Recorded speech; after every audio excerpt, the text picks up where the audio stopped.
Welcome to your chemistry classroom. प्यारे बच्चों, आज हम ऑर्गेनिक केमिस्ट्री के अंदर बात करेंगे रिएक्शन इंटरमीडिएट्स के बारे में। ठीक है, व्हाट आर रिएक्शन इंटरमीडिएट्स? देखो, जब भी कोई केमिकल रिएक्शन होती है, चाहे वो इनऑर्गेनिक केमिस्ट्री में हो चाहे वो ऑर्गेनिक केमिस्ट्री के अंदर हो, बीच में कोई ना कोई इंटरमीडिएट जरूर बनेगा। ठीक है, ऐसा नहीं होता रिएक्टेंट डायरेक्टली प्रोडक्ट में कन्वर्ट हो गया।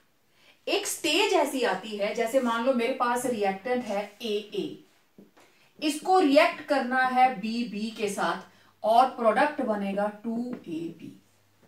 तो आपको क्या लगता है ये एक स्टेप में होगा? नहीं। फर्स्ट स्टेप के अंदर एक बीच की स्टेज आएगी। वो क्या स्टेज होगी? जिसमें ए के बॉन्ड टूट रहे होंगे, बी के बॉन्ड टूट रहे होंगे, लेकिन ए और बी के बीच में बॉन्ड बन रहे होंगे। तो this is called transition state. और उसके बाद प्रोडक्ट क्या बन जाएगा? ये इसके साथ कंबाइन कर जाएगा और ये इसके साथ कंबाइन कर जाएगा। तो बीच में कोई ना कोई इंटरमीडिएट बना। ठीक है, तो अब ऑर्गेनिक केमिस्ट्री के अंदर जब भी रिएक्शंस होती हैं तो क्या क्या इंटरमीडिएट्स हो सकते हैं? अब अगर आप सिंपल बात करें, ये है मेरे पास सोडियम, ये है मेरे पास क्लोरीन और ये बन गया NaCl। 2 सोडियम, ये लीजिए। तो आपको पता है बॉर्न हेबर साइकिल आपने बनाया था कि ये डायरेक्ट वन स्टेप नहीं होता। पहले इसको सॉलिड को हम कन्वर्ट करते हैं गैस के अंदर, इसको तोड़ के हम क्लोरीन को अलग अलग कर देते हैं, देन इस पे लगाते हैं ionisation enthalpy sodium positive, then इधर बन जाती है एक्सेप्टेंस ऑफ इलेक्ट्रॉन और बाहर जाती है electron gain enthalpy. Now these are the reaction intermediates. Na positive Cl negative, ये दोनों जुड़ेंगे तो बनेगा NaCl। तो ये एग्जांपल थी इनऑर्गेनिक केमिस्ट्री से, जो चीजें आप जानते हो। अब ऑर्गेनिक केमिस्ट्री के अंदर क्या क्या होगा, लेट्स सी। इसके अंदर होता है कोवलेंट बॉन्ड। तो क्वाइट ऑब्वियस रिएक्टेंट्स के बॉन्ड्स टूटेंगे, फिर प्रोडक्ट के बॉन्ड्स बनेंगे एज यूजुअल, जो एक नॉर्मल रिएक्शन के अंदर होता है। जब भी रिएक्टेंट कन्वर्ट होता है प्रोडक्ट में, रिएक्टेंट के बॉन्ड्स ब्रेक होते हैं। ठीक, और प्रोडक्ट के बॉन्ड्स की होती है formation. There is formation of bonds. और हमेशा याद रखना, रिएक्टेंट्स के बॉन्ड्स को तोड़ने के लिए एनर्जी इज रिक्वायर्ड। बॉन्ड को तोड़ना है, energy is required, and when there is formation of bond, energy is released. ये चीजें मैं समझाने के लिए आपको बता रही हूं। पूरा नोट नहीं भी करना है तो हिंट्स नोट कर लेने होते हैं, कुछ बिगड़ नहीं जाता है। ओके, सो रिएक्टेंट को ए, मुझे इसको तोड़ना है भाई, एनर्जी लगानी पड़ेगी। ठीक है, बी को तोड़ना है भाई, एनर्जी लगानी पड़ेगी। और जब ये अलग अलग हो गए, दोनों ने बॉन्ड बनाया, ये दोनों एनर्जेटिक हैं, बॉन्ड बनेगा तो एनर्जी बाहर जाएगी, एनर्जी बाहर जाएगी तो सिस्टम स्टेबल हो जाएगा, है ना।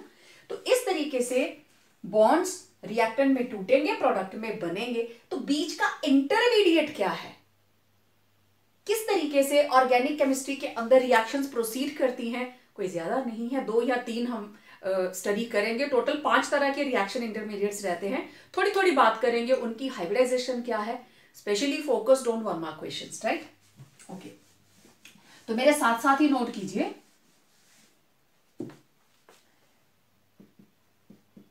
Types of bond fission. Fission का मतलब होता है टूटना, ठीक है। Types of bond fission, bond कितने तरीकों से टूट सकता है, स्पेशली कोवेलेंट बॉन्ड की अब हम बात कर रहे हैं। अब बॉन्ड हेबर साइकिल से बाहर आ जाओ। तो बॉन्ड को तोड़ने के देखो 2 तरीके हैं। Basically there are 2 methods. एक है होमोलिटिक और दूसरा है हेटेरोलिटिक। 2 तरीकों से हम बॉन्ड को तोड़ सकते हैं।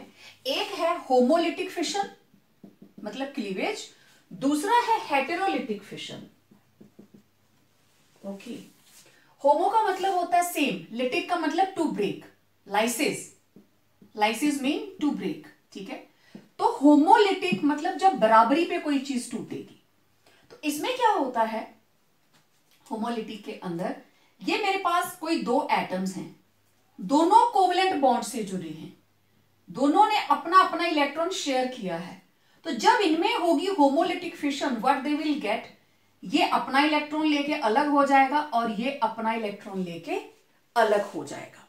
ठीक, तो इस तरह की जब क्लीवेज होती है, अब इस इलेक्ट्रॉन के ऊपर कोई चार्ज नहीं है, it is having free electron, इसके पास फ्री इलेक्ट्रॉन है, इसके पास भी, इसके पास, दोनों के पास। तो ऐसे रिएक्शन इंटरमीडिएट्स को हम बोल देते हैं free radicals. These are called free radicals. ठीक है, अब जब भी कार्बन के साथ कोई ऐसा ग्रुप लगा है जिसकी इलेक्ट्रोनेगेटिविटी कंपेरेबल है, तो ये ऐसे टूटेगा, कार्बन के पास एक अपना इलेक्ट्रॉन रह गया फ्री और इधर जो भी ग्रुप लगा है उसके पास भी, तो इसको हम बोलते हैं फ्री रेडिकल। तो होमोलिटिक फिशन में मतलब both participants hold their own electron, दोनों पार्टिसिपेंट अपना अपना इलेक्ट्रॉन होल्ड करते हैं एंड गेट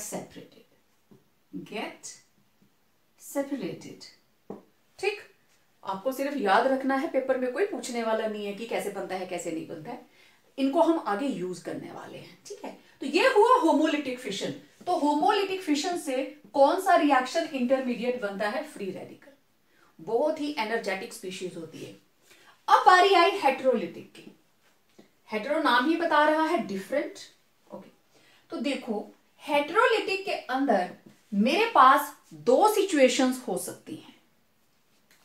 ठीक है, अब जो दो एटम्स मेरे पास प्रेजेंट हैं, when carbon is attached to more electronegative atom, जब कार्बन के साथ ज्यादा इलेक्ट्रोनेगेटिव एटम लगी है, देखो मैं ऐसे लिख देती हूं, दिस इज इलेक्ट्रॉन और उसके साथ नेगेटिव, मींस इलेक्ट्रोनेगेटिव, मोर इलेक्ट्रोनेगेटिव एटम। दो तरीके, या फिर when carbon is attached to lesser electronegative atom, वो दो बातें हो सकती हैं। ठीक है, अब देखो कार्बन के साथ, या मैं आप सिंपल ए भी ले सकते हो, चलो पहले मैं ए भी ले लेती हूं। ये है ए और बी, और ए को हम कार्बन मान के चल रहे हैं, तो यहां हम ये मान के चल रहे हैं that electronegativity of B is greater than A. B की इलेक्ट्रोनेगेटिविटी ज्यादा है। ओके, तो क्या होगा, A और B ये दोनों इलेक्ट्रॉन, B की इलेक्ट्रोनेगेटिविटी ज्यादा है, तो दोनों इलेक्ट्रॉन किसके साथ जाएंगे? B के साथ। तो A के ऊपर आ जाएगा पॉजिटिव चार्ज और B के ऊपर आ जाएगा नेगेटिव। अब कार्बन का एग्जांपल लें। कार्बन के साथ ग्रुप लगा है X, और X की electronegativity of X is greater than carbon, यही लिखा हमने। Carbon is attached to more electronegative atom, तो इसकी इलेक्ट्रोनेगेटिविटी कार्बन से ज्यादा, मतलब इसमें जो दो इलेक्ट्रॉन थे वो दोनों के दोनों इसके साथ चले गए, तो कार्बन के ऊपर आ गया पॉजिटिव चार्ज और X के ऊपर क्या आ गया? नेगेटिव। जिस वक्त कार्बन के ऊपर आता है पॉजिटिव चार्ज, क्या बन गया? कार्बोकेटाइन। इसे हम बोलेंगे कार्बोकेटाइन। केटाइन है किसका? कार्बन का, right? This is carbocation. Okay, दूसरी सिचुएशन देखें। अब यहां पे ए बी, लेकिन electronegativity of B is less than A, यही है, जो एटम अटैच्ड है उसकी इलेक्ट्रोनेगेटिविटी कम है। इसका मतलब ये जो दोनों इलेक्ट्रॉन है किसके साथ जाएंगे? ए के साथ। ए बन जाएगा नेगेटिव चार्ज और बी के ऊपर क्या आ जाएगा? पॉजिटिव। यही दो पॉसिबल सिचुएशंस हैं। तो अगर मैं कार्बन का एग्जांपल ले रही हूं, कार्बन के साथ लगा है Y, तो अब कार्बन की इलेक्ट्रोनेगेटिविटी ज्यादा है, Y की कम है, दोनों इलेक्ट्रॉन कार्बन के साथ, और कार्बन के ऊपर आ गया नेगेटिव चार्ज और Y के ऊपर पॉजिटिव चार्ज। ठीक है, क्योंकि यहां पे electronegativity of carbon is greater then Y, right? तो ये क्या बन गया? कार्बन के ऊपर negative charge, this is carb A9, इसको हम बोलेंगे कार्ब A9। ठीक है, तो यहां से टोटल 3 आपके सामने रिएक्शन इंटरमीडिएट्स आ गए, free radical, carbocation and carb A9। अब 1 बाय 1 इनको डिस्कस करेंगे। Now first reaction intermediate that is free radical. ठीक है, कैसे बनता है उसके बारे में हम बात करेंगे। तो फ्री रेडिकल होता क्या है? इट इज एन एटम और group of atoms having an unpaired electron. एक अनपेयर्ड इलेक्ट्रॉन रहेगा इनके पास। कैसे बनता है? It is formed during homolytic fission of covalent bond and these are very very reactive species, क्योंकि एक अनपेयर्ड इलेक्ट्रॉन रहता है इनके पास और इनकी कोशिश क्या होती है, कहीं से एक और इलेक्ट्रॉन मिल जाए, कहीं से भी, फ्रॉम वेयरएवर अवेलेबल इलेक्ट्रॉन, जल्दी से उसके साथ कंबाइन करते हैं और बॉन्ड बना लेते हैं। ठीक है, और हाईली हाईली रिएक्टिव स्पीशीज होती हैं। आगे आप देखोगे ऑर्गेनिक केमिस्ट्री के अंदर बहुत जगहों पे हम इसको यूज करने वाले हैं। अब हम ये देखते हैं कार्बन के फ्री रेडिकल का ऑर्बिटल स्ट्रक्चर क्या है। तो देखो बच्चों, कार्बन के पास एक फ्री रेडिकल है, आपने देखा था ये चीज बनी थी। ठीक है, अगर ये पूरा बॉन्ड होता तो इट वाज sp3, तो 3 बॉन्ड इसके साथ बने हैं। It is having sp2 hybridisation, तो state of hybridisation is sp2, therefore geometry will be trigonal planar. Geometry is trigonal planar, और आपको पता है इस ज्योमेट्री का बॉन्ड एंगल होता है 120। अब बात आई ये फ्री रेडिकल कहां पे है भाई?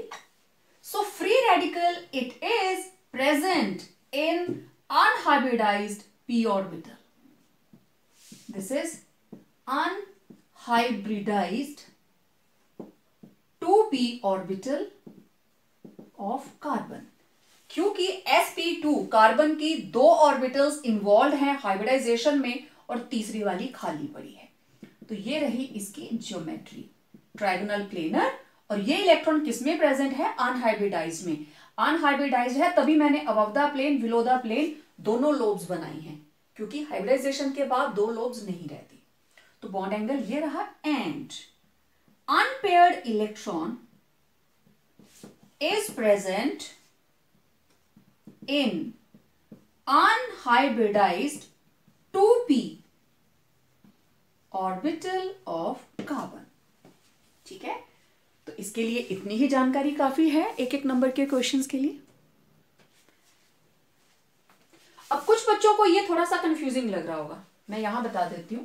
कार्बन का atomic number 6, 1s2 2s2 2p2, this is ground state, right. जब एक्साइटेड स्टेट में हम इसको लिखेंगे it will B 2s1 2p3। तो ये रहा 2s, ये रहा 2p, सभी में एक एक इलेक्ट्रॉन। तो ये वाला s and p, this is 2s 2p, ये दोनों p और एक s, इन्होंने मिलकर हाइब्रिडाइजेशन कर दी sp2 हाइब्रिडाइजेशन, और ये स्ट्रक्चर बन गया। ये जो आपको स्ट्रेट लाइंस नजर आ रही हैं, दीज आर हाइब्रिडाइज्ड ऑर्बिटल्स। अब देखो ये एक ऑर्बिटल है, this is 2p unhybridised, this is unhybridised, लेकिन उसमें भी एक इलेक्ट्रॉन है। That is why this electron has been represented here, present in unhybridised orbital of carbon. ठीक है, now various free radicals and their order of stability. Free radicals कौन कौन से होते हैं और उनका ऑर्डर ऑफ स्टेबिलिटी क्या होगा, ये हमारे बहुत काम आने वाला है आगे, तो इसको ध्यान से समझना। मेरे पास है एक simple, this is methyl free radical. ठीक, उसके बाद मैंने क्या किया, इस हाइड्रोजन को हटाया, CH3 लगा दिया, तो ये बन गया इथाइल फ्री रेडिकल। ओके, फिर मैंने क्या किया, एक और H हटा दिया, ठीक, ये बन गया प्रोपाइल फ्री रेडिकल। ओके, अब मैंने इसको भी हटा दिया, CH3 CH3 CH3, और इसके ऊपर है फ्री रेडिकल। ठीक है, इसका नाम है मिथाइल फ्री रेडिकल। ठीक है, इसका नाम है primary free radical, this is primary free radical.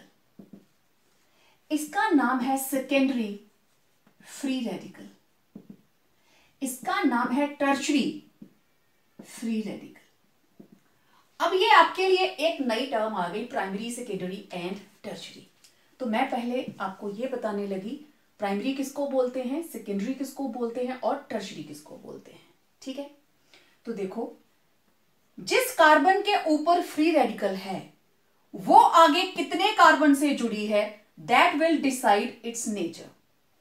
अब यहां पे ये कार्बन सिर्फ एक कार्बन से जुड़ी है, जब ये सिर्फ एक से जुड़ी हो तो हम कहेंगे primary.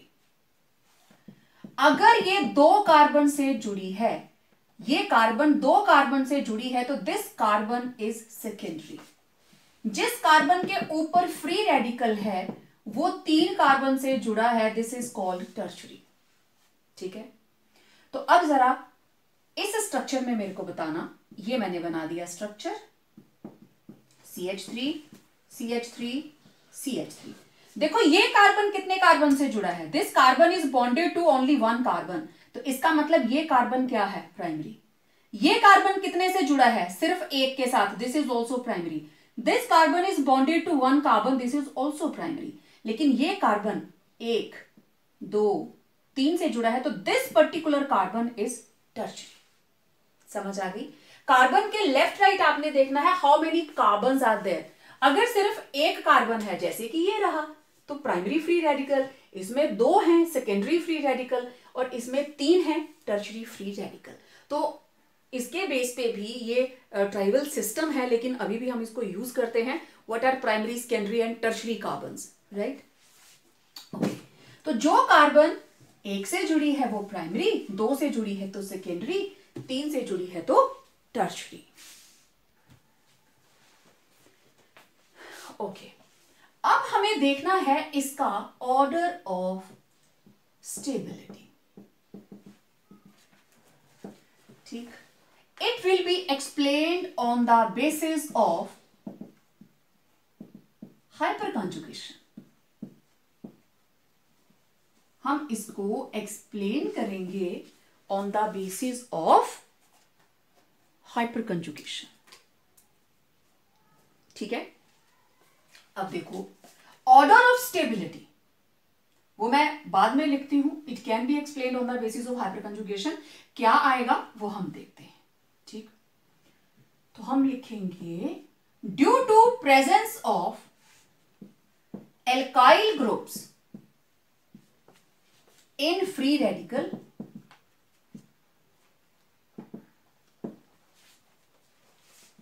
they enter into hyperconjugation with pi system of carbon carrying unpaired electron। जिस कार्बन के पास अनपेयर्ड इलेक्ट्रॉन है, एल्काइल ग्रुप उसके साथ उसके पाई सिस्टम के अंदर एंटर कर जाता है इनटू हाइपर कंजुगेशन। ठीक, now larger the number of resonating structures due to hyperconjugation, more will be stability। हम ये देखेंगे हाइपर कंजुगेशन के चलते नंबर ऑफ फ्री रेडिकल, जितने भी हमारे पास रेजोनेटिंग स्ट्रक्चर्स आएंगे, जितने ज्यादा होंगे स्टेबिलिटी उतनी ही ज्यादा होगी। क्यों होगी? As hyperconjugation helps in dispersal of free radical over entire group. More is dispersal, more will be resonating structures and therefore more will be stability of free radical. अब हम रेजोनेटिंग स्ट्रक्चर्स बनाकर देखेंगे कि ऐसा कैसे होगा. अब देखिए, हाइपर कॉन्जुगेशन प्रीवियस वीडियो के अंदर आपने सीख ली, तो मैं टर्चरी वाले स्ट्रक्चर में देखूंगी कितने रेजोनेटिंग स्ट्रक्चर्स बनते हैं. ओके, तो मैंने एग्जांपल उठाया है टर्चरी फ्री रेडिकल का. ठीक है, हम इसमें हाइपर कॉन्जुगेशन देखने वाले हैं. तो ये रहा कार्बन, कार्बन के साथ 3 कार्बन लगे हैं और इसके ऊपर क्या है, फ्री रेडिकल. ध्यान से पहले इसको समझ लीजिए. अब देखो, इसके साथ लगा है CH3, इसके साथ लगा है CH3, इसके साथ भी क्या लगा है, CH3. लेकिन मैं इसको ऐसे लिखने वाली हूं क्योंकि मैं पहले इस मिथाइल ग्रुप को इन्वॉल्व करूंगी किसके अंदर, हाइपर कंजुगेशन में. ठीक, तो मेरे साथ साथ बनाइए. कार्बन के दोनों तरफ CH3 आप नॉर्मल लिख दीजिए और इस CH3 को ओपन कर दीजिए. Okay, now this is structure number 1. Her bond के अंदर कितने इलेक्ट्रॉन्स होते हैं, 2.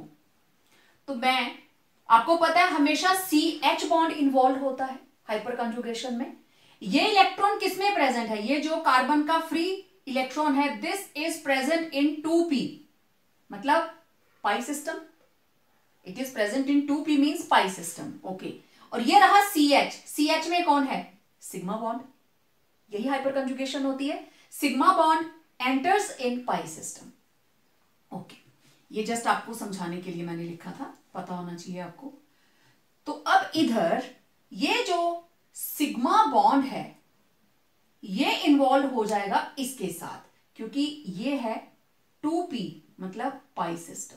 ओके, तो देखो बच्चों, इधर से ये एक इलेक्ट्रॉन और इधर से ये दूसरा इलेक्ट्रॉन, क्या बनेगा, CH3CCH3. इस कार्बन के साथ यहां सिंगल बॉन्ड था, यहां बन गया डबल बॉन्ड, और इधर है हाइड्रोजन, इधर है हाइड्रोजन. लेकिन अब इस कार्बन के पास ये हाइड्रोजन, इसके पास रह गई एक फ्री रेडिकल. ठीक है, यहां से एक इलेक्ट्रॉन एंटर किया, एक कार्बन के पास था, दोनों ने बना लिया डबल बॉन्ड, और अब ये हाइड्रोजन के पास क्या है, सिंगल इलेक्ट्रॉन फ्री रेडिकल. अब क्या होगा, इसका जो रेडिकल था वो इसके पास पहुंच गया. ओके, इस बॉन्ड के अंदर भी कितने हैं, 2 इलेक्ट्रॉन्स. ठीक है, ये इलेक्ट्रॉन इधर आ गया और ये इलेक्ट्रॉन हाइड्रोजन के पास. अब इसके पास भी 2 इलेक्ट्रॉन है. एक इलेक्ट्रॉन हाइड्रोजन का, मैं थोड़ा सा इसको साइड में करके लिखती हूं, थोड़ा बड़ा करके. ये इलेक्ट्रॉन हाइड्रोजन का और इधर से आया CH के बॉन्ड का इलेक्ट्रॉन, दोनों यहां बॉन्ड बना लेंगे और इसके पास क्या आ जाएगा, free radical. CH3 C double bond, single bond CH3, और यहां है कार्बन, इधर बन गया सिंगल बॉन्ड, इधर है सिंगल बॉन्ड, और इस हाइड्रोजन के पास आ गया फ्री रेडिकल. अब फिर उसकी जो दूसरी बहन है वो बोलती, कोई बात नहीं, चल एक इलेक्ट्रॉन तेरे को मैं दे देती हूं, एक तो तेरे पास है, एक हम इधर से तेरे को ये लीजिए. अब यहां बन जाएगा single bond. Okay, CH3 double bond C, इधर H, इधर H, इधर CH3, और इस हाइड्रोजन के पास क्या आ गया, फ्री रेडिकल.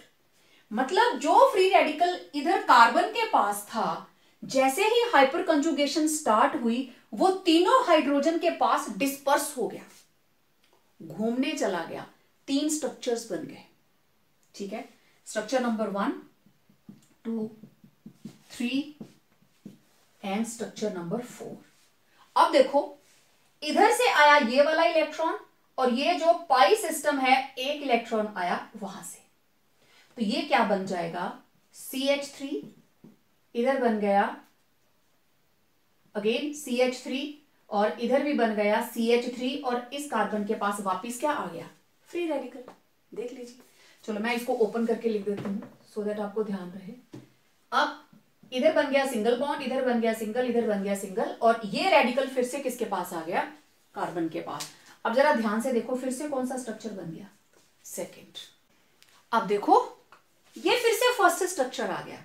अब क्या होगा, ये वाला फ्री रेडिकल इस एल्काइल ग्रुप में इन्वॉल्व हो जाएगा, फिर से 3 स्ट्रक्चर्स बनेंगे, फिर से यही आ जाएगा, फिर ये वाला इसके साथ इन्वॉल्व हो जाएगा। तो आप देखो number of resonating structures due to 1 methyl group कितने हैं, 3। तो due to 2 methyl groups, due to 2 methyl groups कितने हो जाएंगे, 6। ड्यू टू 3 मिथाइल ग्रुप्स कितने हो जाएंगे, 9। ठीक है। तो number of resonating structures due to 1 methyl group 3, 2 से 6, 3 से 9। ठीक है। अब मुझे पता है, एक प्रैक्टिस में आपको देना चाहती हूं कि किस तरीके से हमने बॉन्ड को घुमाया था। ठीक, तो मेरे साथ साथ देखिए, मैं यहां पे बॉन्ड्स खाली छोड़ रही हूं, थोड़ा बड़ा लिख रही हूं, अभी मेरे पास स्पेस ज्यादा है, और इधर लगा है CH3, ऐसे ही था। ठीक है, इसके ऊपर है फ्री रेडिकल, मेरे साथ साथ चलिए। तो इस बॉन्ड के अंदर देयर आर 2 इलेक्ट्रॉन्स, यहां पे चलो ये लगे हुए हैं CH3, नो प्रॉब्लम। पहले हम इसको देखेंगे। ठीक है, इस कार्बन से ये एक इलेक्ट्रॉन, और ये रिक्वेस्ट कर रहा है यार मुझे एक इलेक्ट्रॉन और चाहिए, प्लीज कोई इलेक्ट्रॉन दे दो सो दैट मैं स्टेबल हो जाऊं। ठीक है, क्योंकि इस अनपेयर्ड इलेक्ट्रॉन की वजह से ये अनस्टेबल है। He is searching for its pair, कि एक इलेक्ट्रॉन चाहिए। ठीक है, रिएक्टिव है ये। तो ये जो CH है, जो सिग्मा बॉन्ड है हमारे पास, ये बहुत ही दयालु है। इसने बोला अच्छा कोई बात नहीं, हमारे बॉन्ड से आप एक इलेक्ट्रॉन ले लीजिए। तभी मैं इसको बॉन्ड को ऐसे करके सिंगल एरो दे रही हूं। अगर ये पूरा ट्रांसफर होता तो हम डबल ऐसे पूरा हेड बनाते हैं। तो अब क्योंकि एक इलेक्ट्रॉन आ रहा है ना, तो मैंने इसको ऐसे बनाया। ठीक है, एक इलेक्ट्रॉन कार्बन का और एक इलेक्ट्रॉन दूसरी कार्बन की तरफ से आ गया सिग्मा बॉन्ड से। तो यहां पे देखो क्या बना, CH3 कार्बन CH3, इस कार्बन और इसके बीच में बन गया डबल बॉन्ड। इधर CH है, इधर CH है, और अब इस हाइड्रोजन के पास क्या आ गया, सिंगल इलेक्ट्रॉन। जो फ्री रेडिकल कार्बन पे था वो पहुंच गया हाइड्रोजन पे। अब ये जो इसकी जुड़वा बहन है, ये बोलती अरे तूने तो बड़ी कुर्बानी कर दी, अब तेरे ऊपर फ्री रेडिकल आ गया तो तू मुझे छोड़ के ना चली जाए। तो हम ऐसा करते हैं, इस सिग्मा बॉन्ड के अंदर जो इलेक्ट्रॉन है, एक तू इलेक्ट्रॉन शेयर कर और एक हम इधर से भेज देते हैं, तो तुम लोग बॉन्ड बना लो। बोलती ठीक है।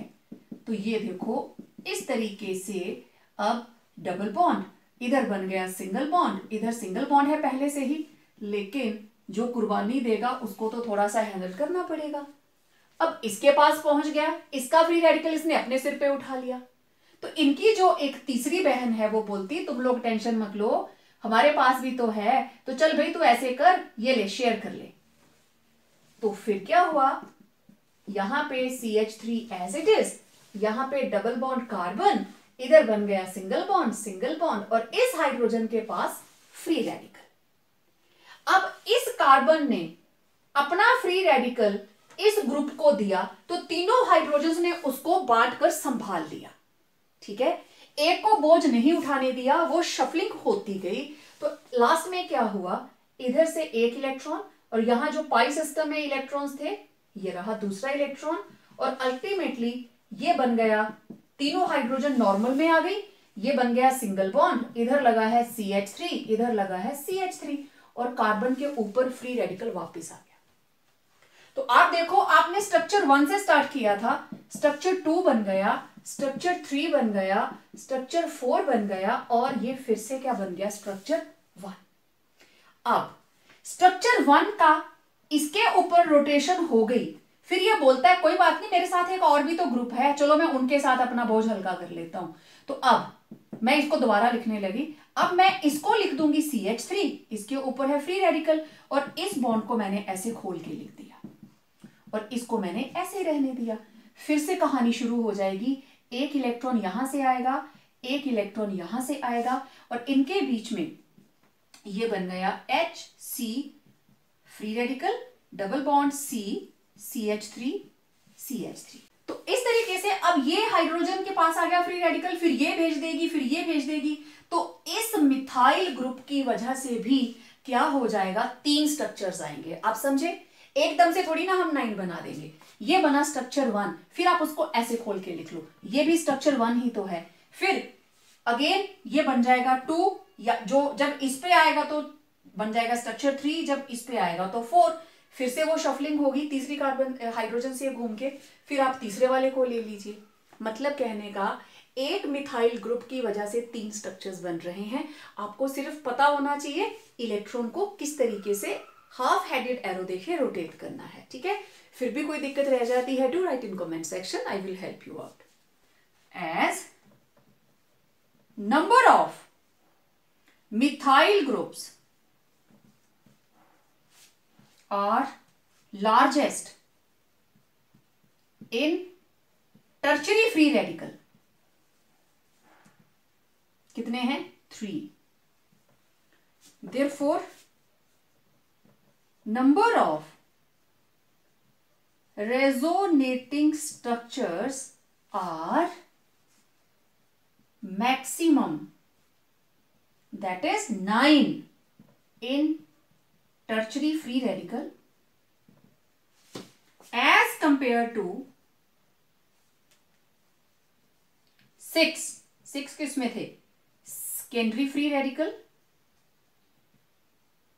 and 3 किस में है, primary free radical,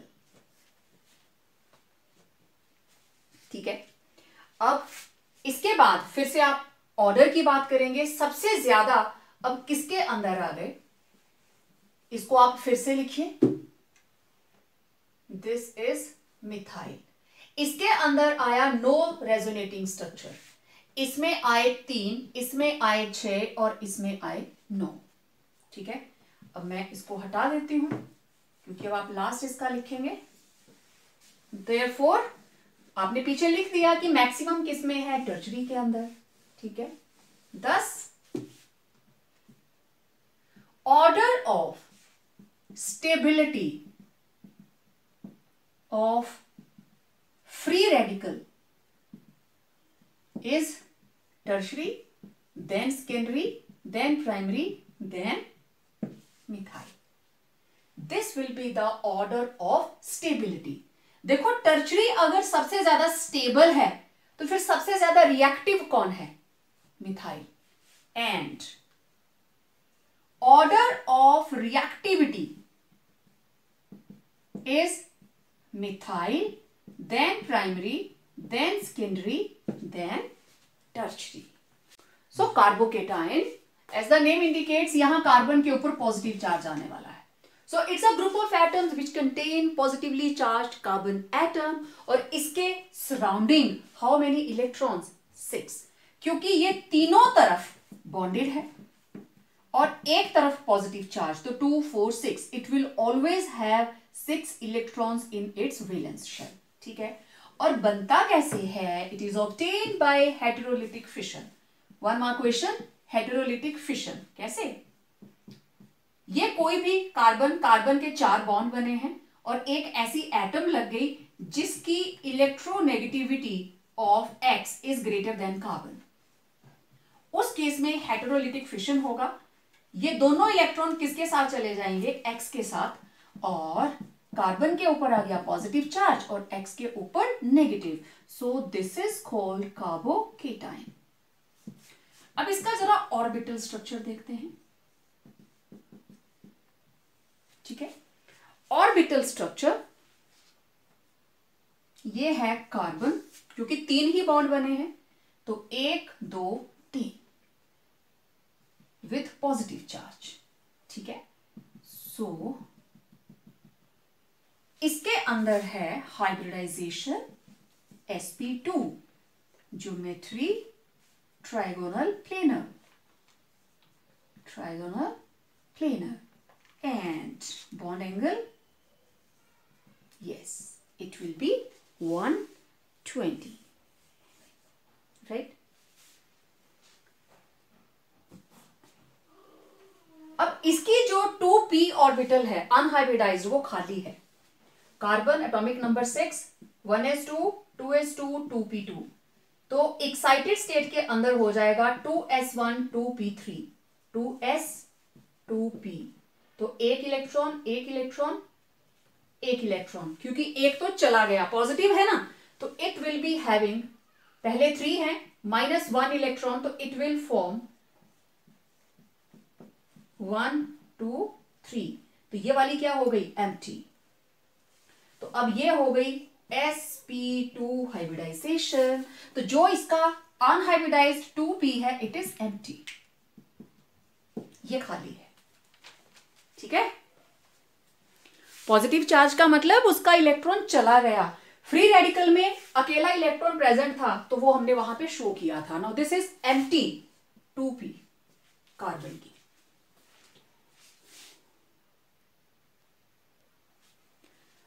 अब देखो, जैसे हमने फ्री रेडिकल्स में किया था, this is methyl, methyl carbocation. Okay, अब ये बन गया मेरे पास CHH, this is primary carbocation, CH3H, this is secondary. मैं CH3 लिख रही हूं, आप सिंपल R भी लगा सकते हैं। ठीक है, चलो मैं R लगाती हूं, CH3 नहीं लगाते, लेट इट बी R। आपको लगे कि सिर्फ हमेशा CH3 ही होता है, तो इधर H, इधर H, दिस इज प्राइमरी, एक alkyl group. Now this is secondary, 2 alkyl group. तो जब 3 हो गए तो tertiary, this is tertiary carbocation. अभी मैं इसमें ऑर्डर नहीं लिख रही हूं, ये तो हो गई types, methyl, primary, secondary and tertiary. अब मुझे देखना है इनका ऑर्डर ऑफ स्टेबिलिटी क्या है। देखो, प्राइमरी के अंदर इधर कोई एल्काइल ग्रुप नहीं है, प्राइमरी के अंदर प्रेजेंट है एक एल्काइल ग्रुप, सेकेंडरी में प्रेजेंट है 2 एल्काइल ग्रुप, टर्शरी में प्रेजेंट है 3 एल्काइल ग्रुप। ठीक है, अब जरा समझने की कोशिश कीजिए। इस कार्बन के साथ एक ऐसा ग्रुप लगा है जो इलेक्ट्रॉन रिलीजिंग है, और इसके ऊपर है पॉजिटिव चार्ज, मतलब यहां पे बहुत सारी आग लगी है, this carbon is on fire. और ये जो एल्काइल ग्रुप है, ये एक बकेट लेके आ रहा है जिसमें पानी भरा हुआ है, पानी फेंका तो यहां पे जो फायर है वो सीज कर जाएगी। अगर एक बाल्टी आ रही है, ओके, 2 बाल्टियां लेके देखें, 3 बाल्टियां लेके देख लेते हैं, तो सबसे पहले आग कहां बुझेगी? फायर तो सेम है, जिसमें 3 बाल्टी होंगी, उसके बाद जिसमें 2 बाल्टी होंगी, लास्ट में 1 बाल्टी, और इधर तो कोई भी नहीं है जो बाल्टी लेके भाग रहा हो। Similar is the case with alkyl groups. यहां हम कंसेप्ट यूज करने वाले हैं प्लस आई। तो ये जो एल्काइल ग्रुप है, it is having plus I effect, मतलब इलेक्ट्रॉन रिलीजिंग टेंडेंसी। तो ये क्या करेगा, इलेक्ट्रॉन देगा कार्बन को, तो कार्बन का पॉजिटिव चार्ज खत्म। यहां एक एल्काइल ग्रुप दे रहा है, वहां 2 एल्काइल ग्रुप दे रहे हैं, वहां 3 एल्काइल ग्रुप दे रहे हैं। तो जितने ज्यादा इलेक्ट्रॉन रिलीजिंग ग्रुप्स कार्बन के साथ लगे होंगे, उतने ही ज्यादा इलेक्ट्रॉन्स किसको मिलेंगे? कार्बन को, जिसके ऊपर पॉजिटिव चार्ज है। तो उसका पॉजिटिव चार्ज क्या हो जाएगा? सेटल हो जाएगा। अब आपको पता है जो इंडक्टिव इफेक्ट है, अगर इसने इलेक्ट्रॉन इसको दिए, इसका पॉजिटिव चार्ज तो खत्म हो गया, लेकिन थोड़ा सा पॉजिटिव चार्ज इसके ऊपर भी तो आएगा। Inductive effect, it travels through distance. इसने अपने इलेक्ट्रॉन इसको दिए, तो इसके ऊपर थोड़ा सा पॉजिटिव चार्ज आएगा, मतलब जितने ज्यादा ग्रुप लगे होंगे, पॉजिटिव चार्ज उतना ही ज्यादा डिस्पर्स होगा। और हमेशा याद रखना, more is dispersal, more will be stability. ठीक है, ग्रेटर इज डिस्पर्सल, ये आगे मैं लिखवाऊंगी, मोर विल बी स्टेबिलिटी। तो इन कंसेप्ट्स को जरूरी नहीं हम इधर ही यूज करने वाले हैं, हम इनको आगे भी यूज करेंगे। ठीक है, तो आप लिखेंगे क्या? ये आपने ऊपर स्ट्रक्चर्स बना दिए, तो मेरे साथ साथ ही लिखो, we know that,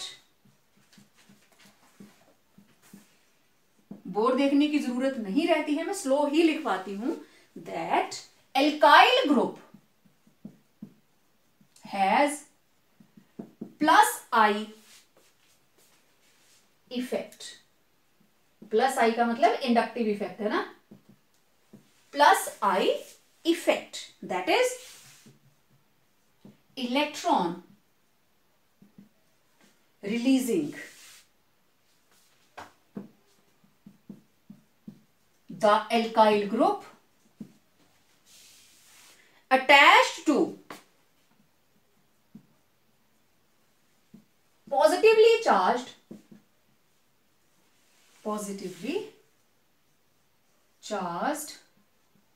carbon atom, जो alkyl group positively charge carbon atom के साथ लगा होगा, tends to release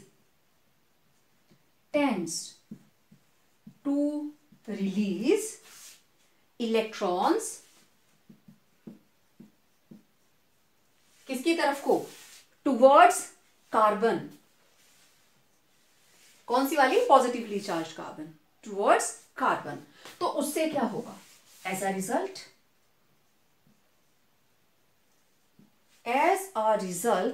it decreases, it कौन, एल्काइल ग्रुप, इट मतलब alkyl group, decreases positive charge, it decreases positive charge on the carbon atom, on the carbon atom. तो positive charge को decrease करेगा तो क्वाइट ऑब्वियस उसको stable कर देगा, and makes it stable. ठीक है,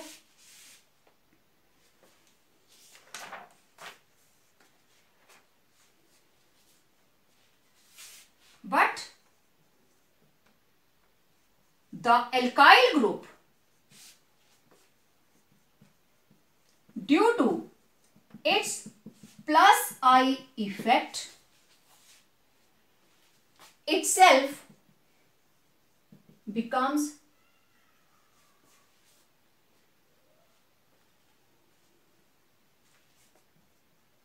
somewhat positive, थोड़ा सा पॉजिटिव चार्ज उसके ऊपर आ जाता है, somewhat positive। ठीक है, एज अ रिजल्ट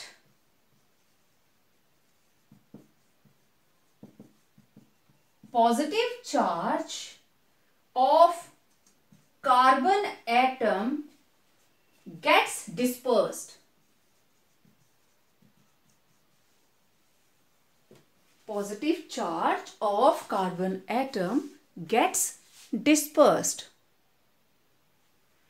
अब मैंने आपको बताया था डिस्पर्सल जितनी ज्यादा होगी स्टेबिलिटी उतनी होगी, है ना। So greater is the dispersal, more will be stability. Greater is the dispersal, more will be stability. ठीक है, now larger is the number of alkyl groups, more will be dispersal of positive charge and more will be stability. As tertiary carbocation has 3 alkyl groups which are greater than secondary carbocation, उसमें कितने हैं 2 alkyl groups, then primary carbocation उसके अंदर कितना है 1 alkyl group. Therefore order of stability of carbocation is क्या होगा, आपने देख लिया टर्शरी में सबसे ज्यादा एल्काइल ग्रुप है, मींस चार्ज का डिस्पर्सल सबसे ज्यादा। It will be tertiary, then secondary, then primary, then methyl. और आपको पता है ऑर्डर ऑफ रिएक्टिविटी हमेशा इसका उल्टा होगा, एंड ऑर्डर ऑफ रिएक्टिविटी, जो स्टेबल है वो रिएक्ट थोड़ी ना करेगा, order of reactivity it will be methyl, then primary, then secondary, then tertiary.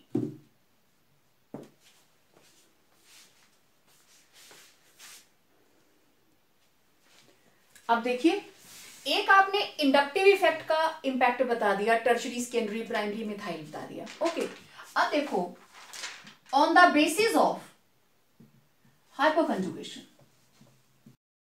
ये चीज मैंने आपको पहले भी बताई है, आप प्रीवियस वीडियो भी देख सकते हो। जस्ट मैं हिंट दूंगी, पूरा नहीं लिखवाऊंगी, आपने कंप्लीट करना है। तो मैं एग्जांपल ले रही हूं टर्शरी की, इधर मैंने आर ही लिखा है, लेकिन इधर मैंने ले लिया मिथाइल। ठीक, अब मैं इस मिथाइल को ओपन करके लिख देती हूं, it is CH3 CH3 CH3। चलो इधर भी ले लो CH3 CH3 CH3, इसके ऊपर है positive charge. This is structure number 1। Next में क्या होगा, इस कार्बन के घर में खाना ही नहीं है, तो ये वाला बॉन्ड शिफ्ट कर देता है CH इधर को, तो ये बन गया CH3, यहां बन गया डबल बॉन्ड, इधर single bond H, single bond H, और ये वाली हाइड्रोजन खाली हाथ विद पॉजिटिव चार्ज। याद आ रहा होगा, ठीक है। अब नेक्स्ट वाला बॉन्ड इधर शिफ्ट हो गया, CH3 carbon, CH3 double bond carbon, इधर बॉन्ड बन गया, और ये वाली हाइड्रोजन खाली हाथ, क्योंकि इसने अपना खाना इधर दे दिया, ये खाली हाथ हो गई, इसने इसको खाना दे दिया, तो अब ये खाली हाथ हो गई, तो ये वाली इसको दे देती है खाना, और CH3 डबल बॉन्ड, अब इधर H और इसके पास खाली हाथ। फिर से ये कार्बन जिसको इसने खाना दिया था बोलता है ठीक है भाई मेरा बड़ा साथ दिया, ये लो, तो ये बन गया फिर से structure CH3 single bond, CH3 और कार्बन के ऊपर पॉजिटिव चार्ज, फिर से फर्स्ट स्ट्रक्चर बन गया। देख लीजिए, it was structure number 1, 2, 3 and 4। तो आप देखो एक मिथाइल ग्रुप की वजह से कितने रेजोनेटिंग स्ट्रक्चर्स बने। रेजोनेटिंग स्ट्रक्चर्स कितने बने? 3। तो जिसमें 2 मिथाइल ग्रुप्स हैं उसमें कितने बनेंगे? 6। जिसमें 3 मिथाइल ग्रुप्स हैं उसमें कितने बनेंगे? 9। तो एक मिथाइल ग्रुप किसमें है? 1 मिथाइल ग्रुप किसमें है? प्राइमरी में। 2 किसमें है? सेकेंडरी में। 3 किसमें है? टर्शरी में। ठीक। So larger is number of resonating structures. अब देखो पॉजिटिव चार्ज डिस्पर्स होता जा रहा है, इस कार्बन से 3 हाइड्रोजन के घर में घूम के आया, इन तीनों के घर में भी घूमेगा, इन तीनों के घर में भी घूमेगा, कितना ज्यादा डिस्पर्सल हुआ। Larger is the number of resonating structures, more will be dispersal of positive charge and more will be stability. Therefore order is tertiary, then secondary, then primary, then methyl, क्योंकि मिथाइल में तो resonating structures होते ही नहीं। Next reaction intermediate is carb A9. So it's a species containing a carbon atom carrying negative charge and having how many electrons? 8. अब देखो बच्चों, total electrons are 8. 8 का मतलब कितने बॉन्ड बना सकता है ये? टोटल 4। लेकिन यहां पे कार्बन के ऊपर है नेगेटिव चार्ज और 3 क्या है इसके? बॉन्ड। मतलब out of 8 electrons it is having 3 bond pairs and 1 sort of lone pair। ठीक है, तो टोटल कितने हो गए? Equal to 4 electron pairs. Total 4। तो 4 के लिए हाइब्रिडाइजेशन क्या होती है? sp3। ठीक है, तो अब इसका ऑर्बिटल स्ट्रक्चर देखो। ठीक, sp3 का मतलब ज्योमेट्री टेट्राहेड्रल। ये रहा कार्बन। कार्बन के अंदर हमारे पास है एक्स्ट्रा इलेक्ट्रॉन, जिसकी वजह से इसके ऊपर नेगेटिव चार्ज आता है, और 1 2 3 सिंपल बॉन्ड्स रहेंगे। So it is having tetrahedral geometry. 8 electron 2 4 6 and 8, क्योंकि कार्बन के अपने इलेक्ट्रॉन कितने थे 4, 3 इधर बॉन्डिंग बना ली और 1 इलेक्ट्रॉन एक्स्ट्रा आ गया, that is why it is bearing 1 negative charge. तो टोटल कितने हो गए 8 इलेक्ट्रॉन्स। ठीक है, ओके। और नेक्स्ट, ऑब्टेन्ड बाय बनता कैसे है? Obtained by heterolytic fission. Heterolytic fission, carbon इसके साथ लगा है X, तो ये जो X है इसकी electronegativity less than carbon, carbon से कम है, इसलिए कार्बन इन दोनों इलेक्ट्रॉन्स को अपने ऊपर ले लेता है और ये बन जाता है कार्ब एनाइन, और ये पॉजिटिव स्पीशीज बाहर। Now this is carb A9.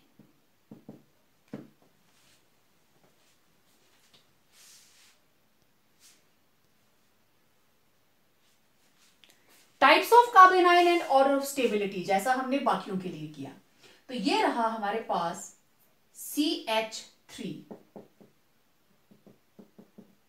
Negative charge. ठीक है, दिस इज मिथाइल। एक एल्काइल ग्रुप लग गया, ये बन गया प्राइमरी। 2 एल्काइल ग्रुप लगा दीजिए, ये बन गया सेकेंडरी। और जब तीनों तरफ एल्काइल ग्रुप लग जाएंगे तो ये बन गया tertiary. Primary carb A9, secondary carb A9, tertiary carb A9. ठीक है, अब बात करते हैं इसके ऑर्डर ऑफ स्टेबिलिटी क्या होगा। देखो, इस कार्बन के ऊपर है नेगेटिव चार्ज और इसके साथ जो भी एल्काइल ग्रुप लगा है, मैं लास्ट वाले को उठा रही हूं, this house is on fire. और इधर से ये नेगेटिव चार्ज है ना, इधर से भी कौन आ रहे हैं इलेक्ट्रॉन्स, तो इस आग में तेल डाल दिया, ये भी नेगेटिव ये भी नेगेटिव, आग और बढ़ जाएगी, तो जो कंडीशन है दैट विल बिकम अनस्टेबल। ठीक है, पहले उल्टा था, कार्बन के ऊपर था पॉजिटिव चार्ज और इलेक्ट्रॉन आ रहे थे, पॉजिटिव नेगेटिव बेस्ट कॉम्बिनेशन, लेकिन अब इधर भी नेगेटिव इधर भी negative, negative negative what will happen, negative negative positive, नहीं, negative negative repulsion.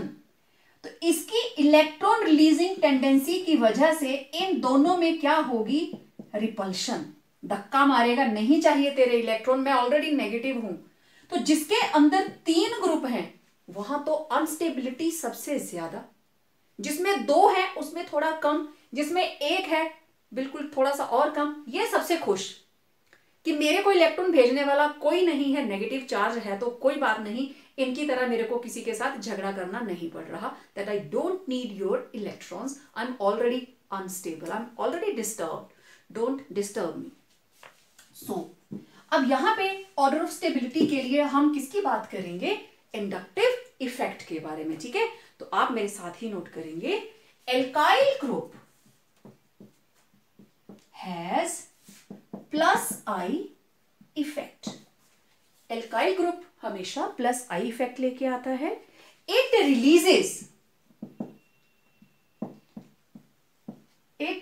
Releases electrons. ठीक है, देयर विल बी रिपल्शन किस किस में, between negative charge,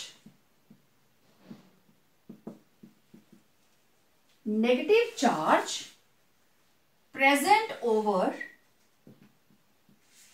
carbon and electrons released by alkyl group. Repulsion हो जाएगी दोनों के बीच में, देयर विल बी रिपल्शन, किस किस के बीच में, जो इसका नेगेटिव चार्ज है और जो एल्काइल ग्रुप इसके साथ लगा है. And between negative charge present over carbon and electron released by alkyl group, किसकी वजह से? Due two plus I effect. इस वजह से इलेक्ट्रॉन इसकी तरफ को आ रहे हैं. रिपल्शन आ गई. It leads to charge intensification and energy of the carb anion will rise. Therefore, it will become unstable. It will become unstable. ठीक है. तो अब दिखती सी बात है. Larger is the number of alkyl groups attached to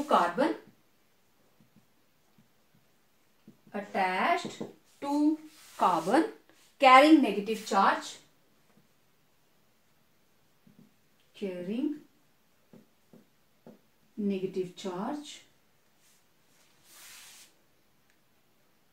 more will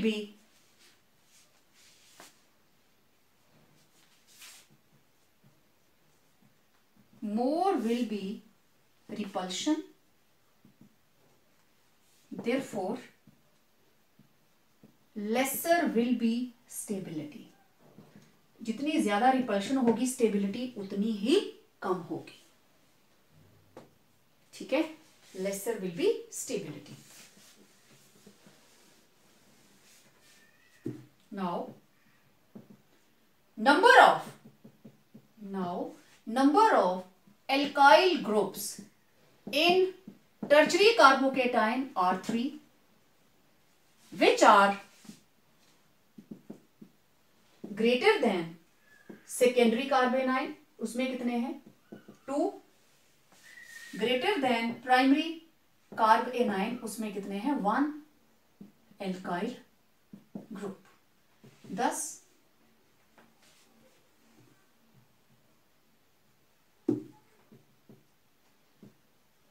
order of stability is, सबसे ज्यादा stable कौन होगा? जिसके पास कोई भी एल्काइल ग्रुप नहीं है. ठीक है. इसमें देखो एक एल्काइल ग्रुप, इसमें 2 एल्काइल ग्रुप, इसमें 3 एल्काइल ग्रुप. तो सबसे ज्यादा रिपल्शन किस में आएगी? टर्शरी में. Thus order of stability is methyl सबसे ज्यादा stable, then primary, then secondary, then tertiary.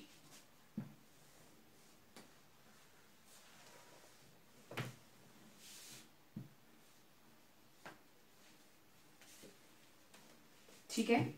अब एक खास बात,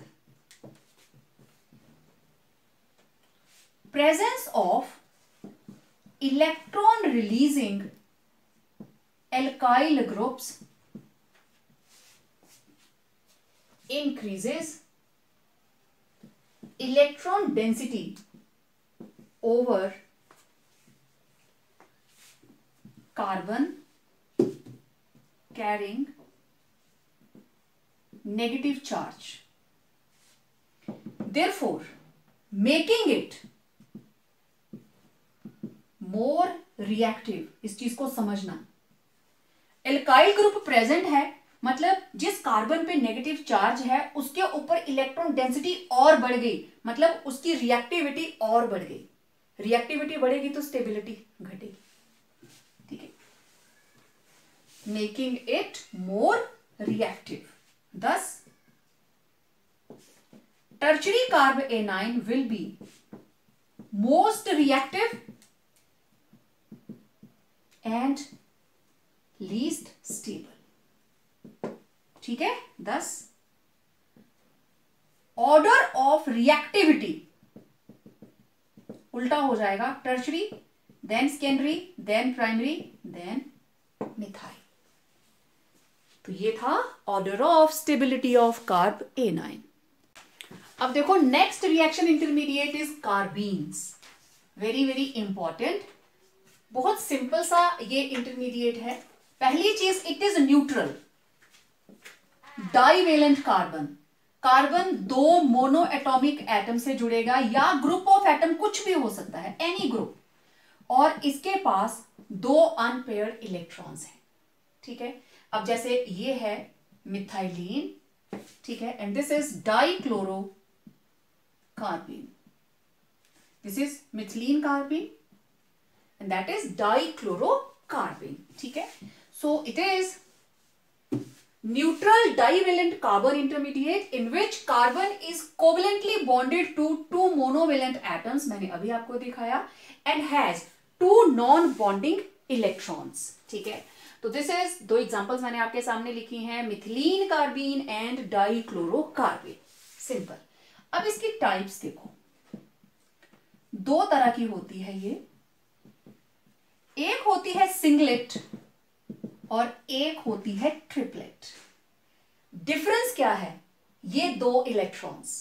ठीक है, सिंगलेट के अंदर there is sp2 hybridisation, there is sp2 hybridisation. यहां पे अब देखो, दो अनपेयर्ड इलेक्ट्रॉन्स वो इस ऑर्बिटल के अंदर रहते हैं।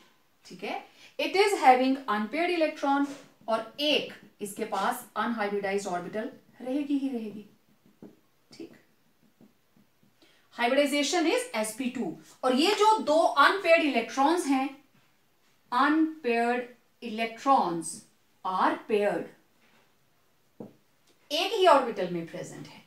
और ट्रिपलेट, ट्रिपलेट के अंदर ये रहे कार्बन के दो बॉन्ड, चाहे हाइड्रोजन लगी हो चाहे क्लोरीन, मैं हाइड्रोजन लगा ही देती हूं। ठीक है, लेट इट बी CH2। अब ये दोनों ही टाइप्स मैं इसकी बता रही हूं कि कैसे ये सिंगलेट है और कैसे ये ट्रिपलेट है। ये एक हाइड्रोजन और ये दूसरा हाइड्रोजन। अब देखो, कार्बन के पास ये हो गई हाइब्रिडाइजेशन, कौन सी? sp, तभी लीनियर है। तो दो p ऑर्बिटल जिसके पास पड़ी हैं, एक और ये रही दूसरी, दोनों ही क्या हैं? अनहाइब्रिडाइज्ड। ठीक है, एक इलेक्ट्रॉन इसमें पड़ा है और एक इलेक्ट्रॉन इसमें पड़ा है। This is the difference in their structure. ठीक है, ये मैंने इसलिए इसको डॉटेड बनाया क्योंकि एक हाइब्रिडाइज्ड पोजीशन में है और ये वाली जो p एक बची थी, this is sp2 hybridisation, right? इसकी हाइब्रिडाइजेशन है sp2, तो एक ही p बचा, वो एम्प्टी है, लेकिन इसकी hybridization is sp।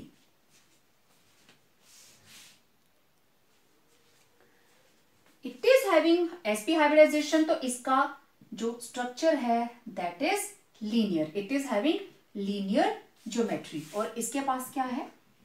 Trigonal planar. ठीक है, तो दोनों में यही फर्क है। सिंगलेट में ये जो अनपेयर्ड इलेक्ट्रॉन है एक ही ऑर्बिटल में प्रेजेंट है, और वो कौन सी ऑर्बिटल है? sp2 हाइब्रिडाइज्ड, पेयर्ड है, लेकिन इसमें दोनों ही अनहाइब्रिडाइज्ड ऑर्बिटल्स के अंदर प्रेजेंट है। Okay, now which is stable? Which carbene is stable?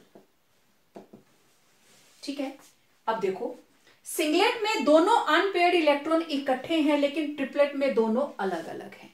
तो triplet carbene is stable then singlet because unpaired electrons are present in different orbitals, therefore having less repulsions, ठीक है, तो दोनों की स्टेबिलिटी का भी हो गया। अब ये जो कार्बीन्स हैं, why they are reactive? Carbenes are reactive intermediates as carbon has only 6 electrons in its valence shell। ठीक है, 6 इलेक्ट्रॉन्स हैं और ऑक्टेट कंप्लीट करने के लिए उसको रिएक्ट करना पड़ता है। And it reacts to complete its octet. That is why it is reactive in nature. ठीक है, तो आप कहीं पे भी नोट कर सकते हो 2 नॉन बॉन्डिंग इलेक्ट्रॉन्स, यहां ऐड कर लीजिए total 6 electrons in valence shell. ठीक, तो ये थे carbenes. Next intermediate is nitrenes. Okay, nitrenes क्या है? These are reaction intermediates which are neutral. Neutral हैं और इसके अंदर nitrogen atom with 2 lone pairs. It is having lone pairs कितने? 2. 2 lone pairs bonded to a monovalent atom और group. तो 2 lone pair होंगे और 1 मोनोवेलेंट एटम और group.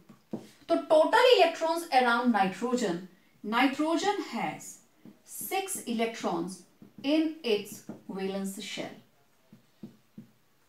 Therefore, quite reactive in nature. ठीक है, तो ये थे अलग अलग reaction intermediates. Next, one more small important topic is what are different types of attacking reagent. Okay, देखो ये है 3 तरह के. एक है फ्री रेडिकल्स. फ्री रेडिकल्स क्या होते हैं आपको पता है, ठीक है. चाहे ये रेडिकल क्लोरीन पे है, चाहे ये ब्रोमीन पे है, आयोडीन पे है, या फिर मिथाइल पे है, in general alkyl free radicals. ठीक है, तो these are free radicals. Okay, next is nucleophiles and third is electrophiles. Nucleo means nucleus, और न्यूक्लियस क्या होता है? Positive charge. ठीक है, तो this is nucleus loving. Philic means loving. तो न्यूक्लियोफाइल्स वो स्पीशीज होंगी जो न्यूक्लियस से प्यार करेंगी, मतलब पॉजिटिव चार्ज से प्यार करेंगी. तो पॉजिटिव चार्ज को कौन प्यार करेगा? जो खुद क्या होगा? Negatively charged. तो न्यूक्लियोफाइल्स कौन कौन हो सकता है? Negatively charged species. ठीक है, या फिर इलेक्ट्रॉन रिच स्पीशीज. यही 2 चीजें हो सकती हैं. न्यूक्लियस को वही प्यार करेगा जिसके पास इलेक्ट्रॉन बहुत सारे होंगे, और या तो वो इलेक्ट्रॉन रिच न्यूट्रल स्पीशीज होंगी या फिर negatively charged species. For example anions, जैसे fluoride, chloride, bromide, iodide, cyanide. ठीक है, कोई भी एनाइन जिसके ऊपर नेगेटिव चार्ज आ जाए, देन COO नेगेटिव एटसेट्रा. कोई भी एनाइन जिसपे नेगेटिव चार्ज है. ठीक है, कार्बोनेट, फॉस्फेट एटसेट्रा, सारे के सारे नेगेटिवली चार्ज्ड स्पीशीज. ठीक है, या फिर न्यूट्रल स्पीशीज हैं, जैसे ammonia lone pair, water lone pair, alcohol lone pair, amines lone pair etcetera. Right, okay. Electrophiles मतलब इलेक्ट्रॉन लविंग स्पीशीज. अब इलेक्ट्रॉन इज नेगेटिवली चार्ज्ड, इसको कौन प्यार करेगा? इसको प्यार करेगा या तो कोई पॉजिटिवली चार्ज होना चाहिए, पॉजिटिवली चार्ज्ड स्पीशीज. और वो कौन होंगे? फॉर एग्जाम्पल केटाइंस, है ना. केटाइंस के ऊपर पॉजिटिव चार्ज होता है. For example cations. केटाइंस में अब आप कोई भी ले लो, जैसे हमारे पास carbocation, it is an example. Carbocation है, सोडियम आयन है, कैल्शियम आयन है. कोई भी केटाइनिक स्पीशीज जिसके ऊपर पॉजिटिव चार्ज होगा. ठीक है, hydronium ion H3O positive, then H positive, ठीक, एटसेट्रा. जिसके ऊपर भी पॉजिटिव चार्ज होगा, कार्बोकेटाइन भी इसी में आ गया. नाउ हमारे पास उधर देखो नेगेटिवली चार्ज स्पीशीज में आप कार्ब एनाइन भी लिख सकते हो, इसको भी ऐड कर लेना, कार्ब एनाइन C नेगेटिव. अब दूसरा इसमें क्या हो सकता है? या तो पॉजिटिवली चार्ज होना चाहिए और इधर नेगेटिव था और न्यूट्रल, तो न्यूट्रल कौन होगा? Neutral species which are electron deficient, जिनकी ऑक्टेट कंप्लीट नहीं है, इलेक्ट्रॉन डेफिशिएंट। तो उसके अंदर देखो BF3, ठीक है, AlCl3। अच्छा, अभी आपने इलेक्ट्रॉन डेफिशिएंट स्पीशीज करी, कार्बीन्स, नाइट्रीन्स एटसेट्रा। तो जितनी भी न्यूट्रल स्पीशीज जिनके ऊपर चार्ज नहीं था, अभी हमने की थी कार्बीन्स एंड नाइट्रीन्स। तो ये हैं अलग अलग अटैकिंग रिएजेंट्स। अब जब चैप्टर में मैं बोलूंगी न्यूक्लियोफाइल, न्यूक्लियोफाइल में मतलब न्यूक्लियस से प्यार करने वाला, तो न्यूक्लियस पॉजिटिवली चार्ज, उसको कौन प्यार करेगा? ऑपोजिट चार्ज होना चाहिए, नेगेटिवली चार्ज। ठीक है, let's have a quick revision. और ये टेबल आपके सामने है, आपकी स्क्रीन के ऊपर। फर्स्ट कॉलम में है नेम ऑफ इंटरमीडिएट, देन इसका formula, state of hybridization, valence electrons और डिफरेंट स्पीशीज का ऑर्डर ऑफ स्टेबिलिटी। तो first of all there is free radical. देखो इसको रिप्रेजेंट कैसे करते हैं, कार्बन के 3 sigma bonds along with 1 unpaired electron. तो स्टेट ऑफ हाइब्रिडाइजेशन sp2, तो वैलेंस इलेक्ट्रॉन हो गए 7, क्योंकि 6 आपको 3 बॉन्ड्स के अंदर दिखाई दे रहे हैं और एक ऑड इलेक्ट्रॉन। और इसका ऑर्डर ऑफ स्टेबिलिटी रहता है tertiary, then secondary, then primary. Similarly coming to carbocation, carbocation को भी सेम इसी तरीके से रिप्रेजेंट करते हैं। फर्क सिर्फ इतना है, ऑड इलेक्ट्रॉन की जगह हमने ले लिया पॉजिटिव चार्ज, इसका इलेक्ट्रॉन चला गया during heterolytic fission. State of hybridization sp2, valence electron आप देख सकते हो स्ट्रक्चर से दिखाई दे रहा है, कार्बन का है पॉजिटिव चार्ज, मींस एक इलेक्ट्रॉन इसका लॉस्ट है और 3 बॉन्ड्स आपको दिखाई दे रहे हैं, तो 3 2 6 इलेक्ट्रॉन्स। और कार्बोकेटायन का ऑर्डर ऑफ स्टेबिलिटी आपने on the basis of hyperconjugation and inductive effect किया था, tertiary, then secondary, then primary. Coming to carbanion, carbanion को भी सेम इसी तरीके से रिप्रेजेंट करते हैं। एनाइन है तो एक्स्ट्रा इलेक्ट्रॉन है, कार्बन का एक अपना इलेक्ट्रॉन था और एक एक्स्ट्रा आ गया, तो टोटल हो गए इसके अराउंड 8 इलेक्ट्रॉन्स। अब इसके पास एक्स्ट्रा है, इट कैन मेक डोनेशंस। तो इसका जो ऑर्डर ऑफ स्टेबिलिटी था that was primary, then secondary, then tertiary, क्योंकि इसका टर्शरी वाला सबसे ज्यादा reactive. Then we learned about carbenes. Carbenes का फॉर्मूला आपके सामने, CH2, 2 डॉट्स लगी हैं साथ में, मीन्स 2 इलेक्ट्रॉन्स लगे हैं। हाइड्रोजन की जगह पे क्लोरीन भी हो सकता है। सो ये 2 एग्जाम्पल्स आपने ड्यूरिंग वीडियो देखी हैं, CH2 मिथिलीन कार्बीन और डाइक्लोरो कार्बीन। तो इसकी जो नंबर ऑफ वैलेंस इलेक्ट्रॉन्स हैं दैट आर 6, आपको साफ दिखाई दे रहे हैं। 2 मोनोवेलेंट एटम्स लगी हैं और 2 अनपेयर्ड इलेक्ट्रॉन्स। तो कार्बीन्स 2 तरह की होती है, सिंगलेट एंड ट्रिपलेट। सिंगलेट की state of hybridization was sp2 और ट्रिपलेट की जो है दैट इज sp। सिंगलेट में दोनों इलेक्ट्रॉन्स अलग अलग ऑर्बिटल में ना होकर एक ही ऑर्बिटल में रहते हैं, that is in sp2 hybridised orbital. और ट्रिपलेट के अंदर दोनों इलेक्ट्रॉन्स जो हैं वो अलग अलग अनहाइब्रिडाइज्ड p ऑर्बिटल के अंदर होते हैं। तो 6 इलेक्ट्रॉन्स हैं, 2 unpaired electron, and carbenes they are electron deficient. Then stability अगर आप देखें तो triplet is stable than singlet.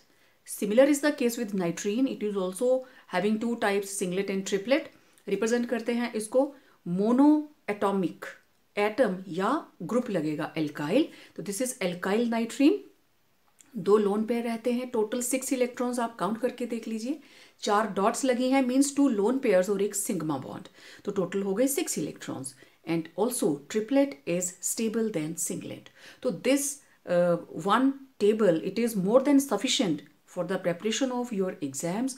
1 mark questions almost सारे के सारे cover हो गए हैं इसमें. So it was all about various reaction intermediates and types of attacking reagents. तो इनको अच्छे से अंडरस्टैंड कीजिए. मिलते हैं एक नए वीडियो के साथ. बात करेंगे कुछ इंपॉर्टेंट टेक्निक्स के बारे में जो ऑर्गेनिक कंपाउंड्स के लिए हम यूज करते हैं. Till then, complete your notes.